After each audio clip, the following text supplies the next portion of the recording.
First at noon, a tragic development in the case of two missing teens on Oahu's North Shore. HPD has confirmed that the human remains discovered off Keiki Beach match the DNA profile of 18-year-old Joseph Fujioka. Officials say the family has been notified. Fujioka and his girlfriend, 17-year-old Samantha Chun, were reported missing when they didn't return home last Friday night. HFD divers found the remains the next day on Saturday at around 2 p.m. about 200 yards offshore. They were brought to the medical examiner's office and were confirmed as human remains on Tuesday. Meanwhile, Samantha is still missing, and what happened to the teens is still a mystery. Stay with Hawaii News Now for any updates on this case. An attempted murder investigation is underway after a shooting near Kalihi Valley homes. Here's video from the crime scene near Kalena Drive. At around 5 p.m. yesterday, police say an unknown male fired 3 rounds from a handgun into an occupied vehicle. HPD says the victim was not hurt. The southbound lanes of Likelike Highway from Ahua to Kona streets were shut down for a time for the investigation. No arrests were made in this case. Police are still investigating. And HPD is asking for your help in finding an officer's gun that was stolen from a subsidized vehicle yesterday morning in Hawaii Kai. They say the officer's badge, radio, and other equipment were also taken but have since been recovered. If you have any tips, please call 911. And this picture of a Border Patrol SUV is part of a misinformation campaign hitting Hawaii Island. Police say the image is being posted online with a story about their officers arresting agricultural and retail workers in South Kona. Police confirm no arrests have been made, and the image has been traced back to a website known for misinformation. Today, President Donald Trump is visiting communities recovering from recent disasters, saying he's considering getting rid of FEMA. His trip comes as an annual March for Life takes place in the nation's capital. Erica Brown has the latest from Washington, D.C. President Trump and First Lady Melania Trump visited North Carolina Friday to see firsthand the damage left behind by Hurricane Helene 4 months ago. We've come to North Carolina with a simple message for all the people of this region who are hit so hard by Hurricane Helene, and that message is very simple. You are not forgotten any longer. It was the president's first stop on a disaster tour that will take him to Los Angeles later today to survey the still burning catastrophic wildfires that killed more than 24 and left thousands without their homes. During his North Carolina stop, the president said he will sign an executive order to reform, overhaul, or dismantle FEMA, the federal agency responsible for responding to disasters. I think, frankly, FEMA is not good. I think when you have a problem like this, you want to use your state to fix it and not waste time calling FEMA. They want to bring people that aren't as good as the people you already have. And FEMA's turned out to be a disaster. The president's visit coincides with the annual anti-abortion rights rally here in Washington. Vice President J.D. Vance spoke at the event in his first public appearance since being sworn in. America is fundamentally a pro-baby, a pro-life, and a pro-family country. Despite the Supreme Court overturning Roe v. Wade in 2022, organizers say there's still more work to do to reduce the number of abortions in the U.S. each year. Erica Brown, CBS News, Washington.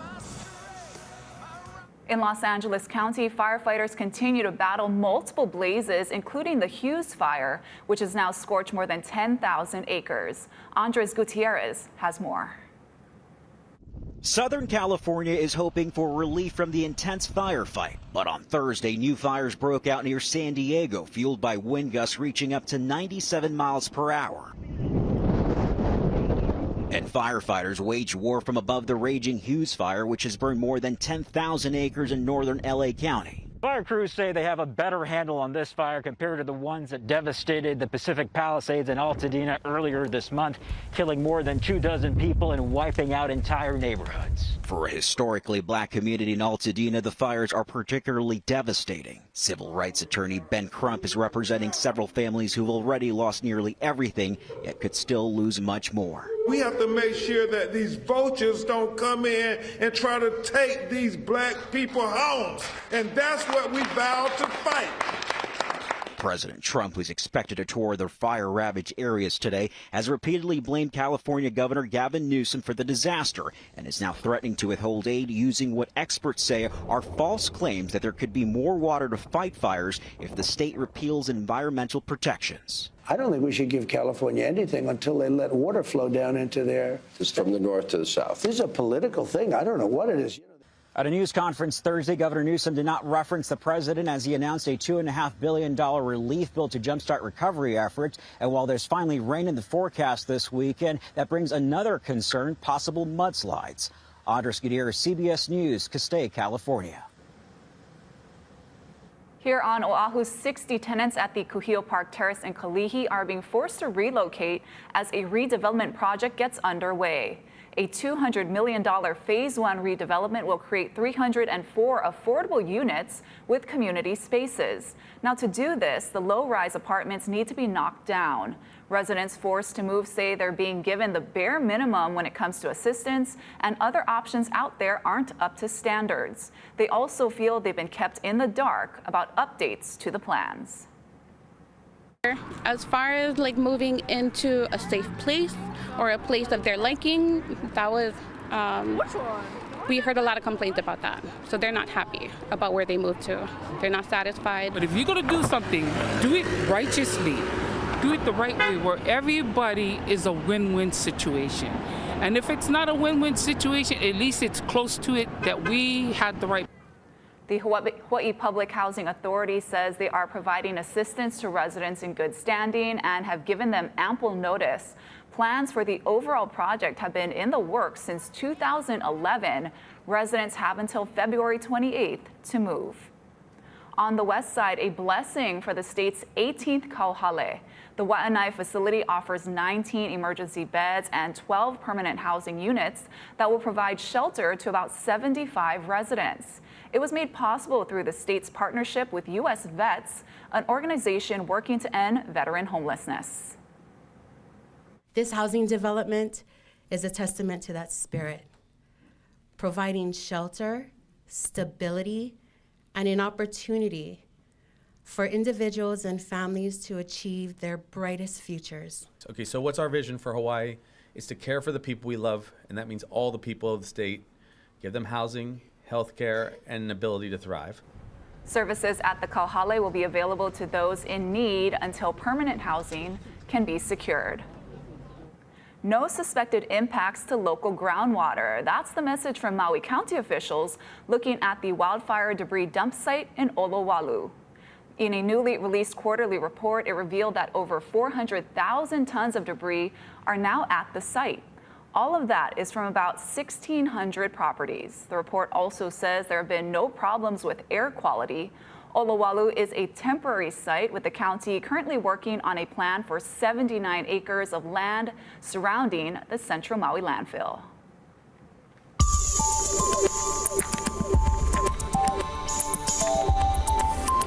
Well, happy Aloha Friday, everybody. I want to show you our exclusive VOG forecast. You can see right here, we've been talking about southerly winds over near Hawaii Island over the past couple of days, keeping the VOG plume that's over near Kilauea up over the northerly portions of Hawaii Island. But trade winds are going to start to return by the time we get to Saturday and Sunday, blowing the VOG that is blown north of Hawaii Island across the rest of the island chain. So we're watching that very, very closely, especially as we're seeing lower air quality over near Hawaii Island right now. Taking a look at our hour-by-hour forecast, we're seeing relatively light winds across the state and very comfortable weather. It's been cool out there this over the past couple of mornings. 78 degrees right now for a temperature in Honolulu. Expanding this out over the next couple of hours, you'll see that we're going to be only getting up to around 79, 80 degrees. I'll talk about this more, my full forecast coming up.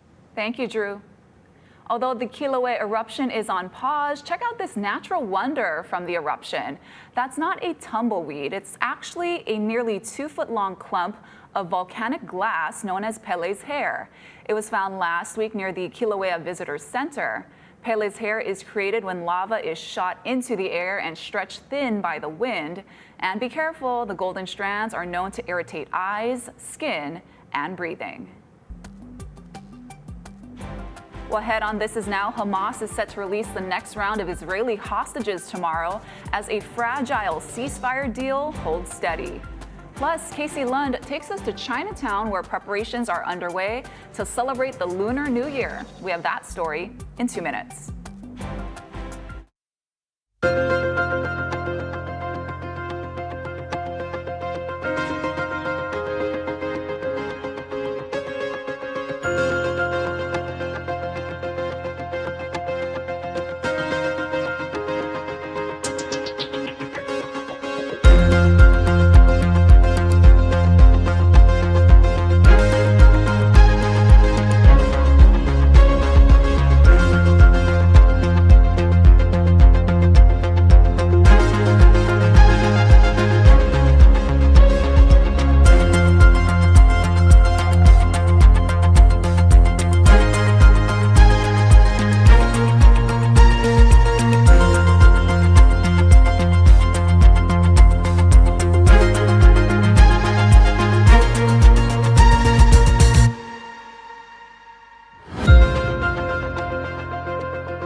Another hostage release is set for this weekend, with Hamas announcing it will free 4 Israeli soldiers kidnapped in the October 7th attacks. Remy Inocencio is tracking it all from Tel Aviv.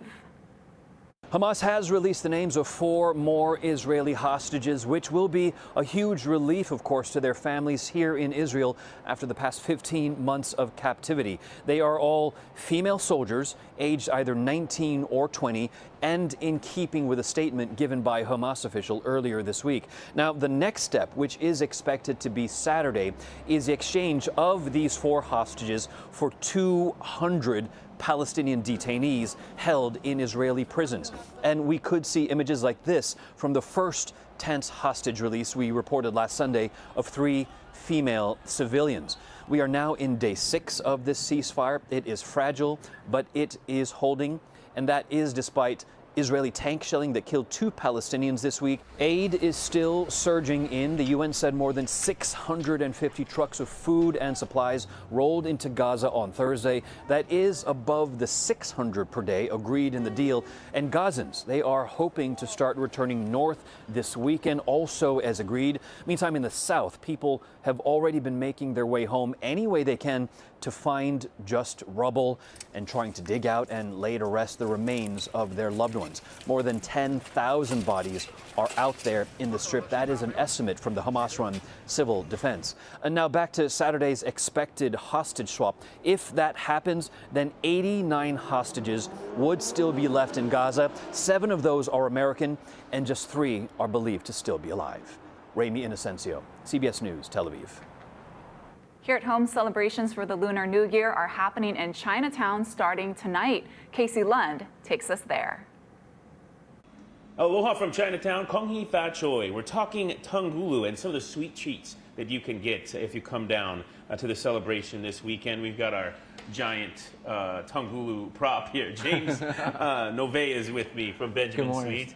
Thank you for being with us today. I'll set this down. Those would be some very large cherries or apples or whatever they are. There's a new restaurant coming to this space in the Chinese Cultural Plaza, Daji, but before they open in March, we're here with Benjamin Sweets. You're going to be here for the celebration this weekend, so folks can stop in and get some of the awesome stuff you have We're talking about Dubai chocolate. We're talking about Tongulu. Now, I've never had either of these, so I'm excited. Tell me a little bit about Tongulu. Okay, so Tongulu, Casey, it's an Asian, basically a treat that was originated in the 16th century, and that being the Song Dynasty emperor's favorite concubine, this is the story we all like to tell, became ill. And with that story, the physician that was supposedly assigned to take care of her came up with Tongulu, which is super simple. It's basically fruit on a stick dipped in hot sugar. And so what we have here, this is a traditional Tongulu pan, and we would basically heat up the sugar up to 300 degrees, and we dip it down inside, and then it creates what looks like a very, very hard shandy coating that will allow you to, when you bite into it, the ideal Tongulu's got like a little crunch. So I'll give that to you. a try? Give that a bite. Take a big old bite, and essentially, it's a really remarkable treat because the sugar amplifies what's there. And that the Song Dynasty emperor, when his concubine became ill, basically this is what cured her. That's what the story goes. So we'd like to assume she got some vitamin C, but that made it like the treat, like a royalty in the Chinese history. I'm feeling better already. Now, tell me a little bit about Dubai chocolate. And so another cool thing, Casey, that we've been recently doing, this is Dubai chocolate. Dubai chocolate's been like an internet sensation. It's really super popular on the internet. You just Google Dubai chocolate and you'll see all kinds of variations. We take pride in basically anting up what is the best Dubai chocolate, especially here in Honolulu. And Casey, if you'll do the honors, you'll break that open, and inside you'll see the filling is the pistachio with the kataifi phyllo dough that's been toasted. And one thing we do here at Benjamin Sweets is we take white Valrhona French chocolate. And then the outside, depending on what chocolate you're into, we got what Casey's eating right now. This is 40% cacao. It's milk chocolate. Crazy. The pistachio. Yeah. So. Oh my gosh. So it's a amazing. combination. We basically toast this shredded wheat dough into like one stick of butter, and as it's cooling down, we enrobe it with white French chocolate. And then the other traditional ingredients for Dubai chocolate is that you got pistachio butter from Italy and a little tahini sesame oil. And decadent. So, very decadent. So it originated in 2021. If you do the history on that, it's basically like a pregnant woman that had to have her fix. And she came up with this concoction, and that's been like the internet sensation in many, many, many variations. And this is our variation. One of those craving things. James Navoy, thank you so much. I got a little chocolate on my hand. Get your Tongulu, your Dubai chocolate, and just enjoy. Oh, it's a treat. What a gift you could give somebody. James, thank you so much for being with us. Sure. Benjamin Sweets, also check them out. 1013 Mauna Kea Street. Next to Lynn's Lay Shop. We'll send things back to you. Oh. Thank you, Case. Well, this weekend's TikTok debacle had an unintended side effect. Phones with the popular app already installed on them are now a hot seller on eBay. The app is currently unavailable for download in the U.S., so only phones with the app previously installed can access it. Some sellers are asking upwards of $25,000 for the phones. TikTok's future in the U.S., of course, remains murky, with a delayed ban still looming. Hey, Drew. Hey, Ashley, stick around. Coming up after the break, I'll give you a look at our first alert weather forecast. Cool weather continues and high surf.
First Alert Weather with Drew Davis. Well, happy Aloha Friday, everybody. Let's take a look at our First Alert weather headlines. Of course, cool weather is going to continue over the next couple of days. We're slowly warming up. However, we're also tracking some high surf out there as well. We're talking about all of that in the overall weather pattern. Taking a look out at our First Alert Futurecast, we can see as we're going forward over the next couple of days, we are expecting a couple of showers throughout the weekend, mostly over the eastern half of the state, impacting Hawaii Island and Maui. But as we go forward, this is Saturday afternoon. Still a chance for some rainfall out there, mostly windward and Malca showers, but as we get into Saturday evening around 9 p.m., you start to see a little bit more rainfall out there over the eastern half of the state, moving across the western half of the state throughout Sunday. Taking a look as we're going throughout Sunday afternoon, we're actually going to see another weak cold front come in from the northwest. It's reactivating all of that energy and that moisture that was off to the east of us. And I really want to send us all the way to around Wednesday and Thursday of next week, because I'm going to give you a little bit of a First Alert heads up. We are tracking our next storm that's going to come in around 7 a.m. on Thursday. You're going to start to see some impacts out there moving across the island chain. This one could bring some heavy rainfall and potentially some flooding just by looking at the models so far. So we're watching it very closely. Make sure to stay tuned to us for the latest information. Trade winds are back out there. We're going to start to see these get a little bit more breezy throughout Saturday afternoon. One of the concerns here is that these are easterly, blowing all of the fog that's north of Hawaii Island right now towards the rest of the island chain, so it could be a little bit hazy and foggy out there throughout this weekend. We have high surf advisories up on north-facing shores until 6 p.m. on Friday. That does not include Lanai or Hawaii Island. And taking a look at our surf and shoreline forecast as well, north-facing shores are around 12 to 16 feet for this afternoon. West-facing shores 4 to 6. Box jelly still out there on south-facing shores and bumpy on east-facing shores. Here's our box jellyfish probability. Low chance out there today and a much smaller chance as you're going into this weekend. There was a high probability throughout the past couple of days. Your First Alert swell forecast, that swell that we were tracking, is on the decline as we're going into this weekend. Surf will be relatively small. A small northwesterly swell will arrive on Sunday, but it's relatively small compared to the one that we were tracking earlier this week and the one that we're seeing today. Your First Alert 7-day forecast. Mahalo to Jock for this wonderful, wonderful background photo. You can see as we're going into Sunday and Monday, we've got that chance for rain, mostly over the eastern half of the state and moving closer to Oahu and Kauai throughout the later parts of Sunday. Next week, we are tracking our next disturbance. We'll give you the details coming up. Thank you, Drew. Still to come, fresh off his Emmy nomination, actor Takehiro Hira from the hit series Shogun is sitting shotgun with Guy Hagi.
Fans of the hit show Shogun know him as the scheming council member and protector of Osaka Castle. But did you know Takehiro Hira actually calls Oahu home?